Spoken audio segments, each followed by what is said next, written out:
없습니다. 오늘은 5월 4일 월요일입니다. 월요일이지만 보편적인 월요일과 다른 것 같습니다. 휴일이 앞뒤로 있어서 마치 휴일 같은 월요일입니다. 오늘은 오늘과 내일 4만 5천 일에 이어서 5만 3천 일에 교육하는 날입니다. 저에게 질문을 많이 하는 내용 중에 하나를 설명드리고자 합니다. 왜 모든 ISO는 4.1항에서 10.4항까지로 구분되어 있습니까? 라고 묻는 질문이 많았어요. 저는 이렇게 대답합니다. 시스템은 동일해야 된다.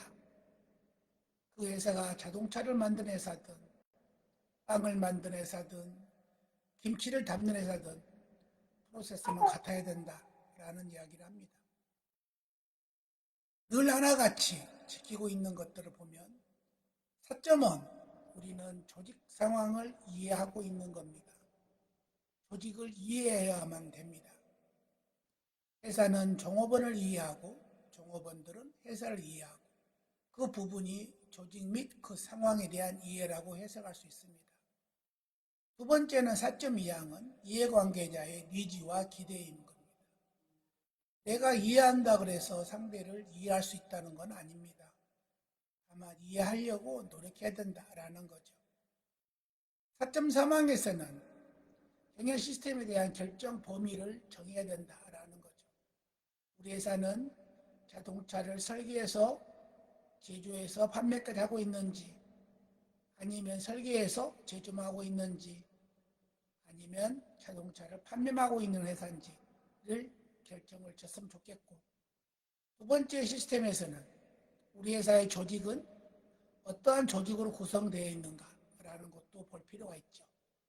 4.4항에서는 시스템에 대한 경영인 거죠. 경영을 어떻게 잘 유지할 거냐 이런 거예요. 인원은 많이 있는데 전문가가 없어. 전문가는 있는데 시스템 구축이 안 돼 있어. 이 두 가지가 형평성이 매우 어긋나는 거죠. 그러려면 우리는 어떻게 됩니까? 리더십을 발휘해야 됩니다. 그래서 부서장을 앉혀놓고 책임자를 앉혀놓고 전문가를 임명하고 그런 것들이 리더십에 대한 의지 표명이죠. 회사의 대표이사는 회사를 경영하는 데 있어서 의지 표명을 정확하게 해야만 하고, 각 부서장들은 부서에 따른 의지 표명을 정확하게 하는 것이 일반적인 사항이라고 5.1.1항에서는 이야기하고 있습니다. 두 번째는 5.1.2항에서는 혁신이라는 단어를 사용하고 있는데요. 우리 회사는, 우리 부서는 좀 더 효과적인 업무를 하기 위해서 혁신적인 개념을 가지고 의지 표명을 했으면 좋겠다라는 거예요. 그런 부분이 첫 번째로서는 5.2항에서 말하고 있는 방침입니다. 군대 생활했던 사람들은 아시는 것지만 어떤 부서 대장의 방침이 있을 거예요. 그에 따라서 5.3항은 책임과 권한에 대한 역할을 정해져 있죠. 5.4항에서는 이해관계자의 참여 또는 전원 참여를 해야만 한다라고 있는 것이 정해져 있죠. 5.4.1항에서는 일반적인 사항, 5.4.2항에서는 협의, 5.4.3항에서는 참여로 구분되어 있습니다.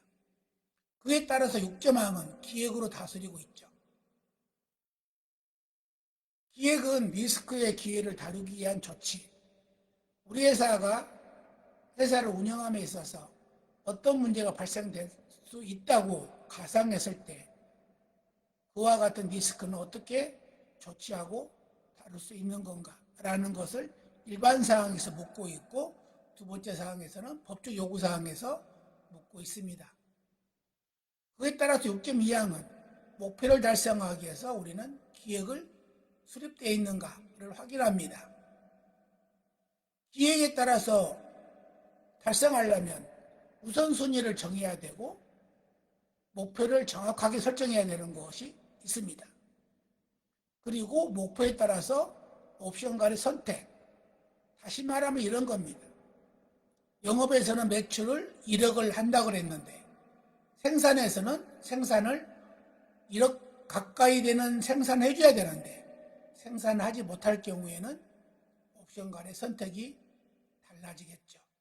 그에 따라서 6.2.5항에서는 영양 관련된 데이터 관리를 지속적으로 하고 있는가라는 것을 묻고 그게 안 되면 6.3항에서는 변경 기획을 묻고 있습니다.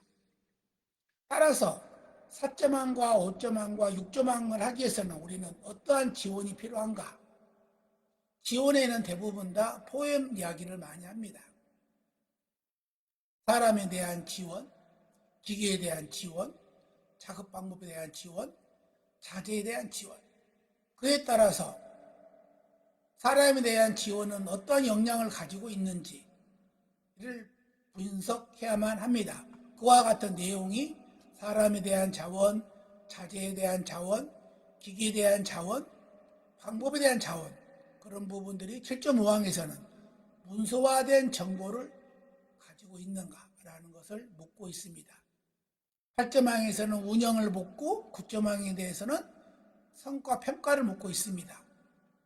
그 결과에 따라서 10.항에서는 우리가 좀 더 나은 방향으로 개선할 수 있는 부분은 있었는지 없었는지를 파악하는 것이 10.항에서 개선으로 묻고 있습니다.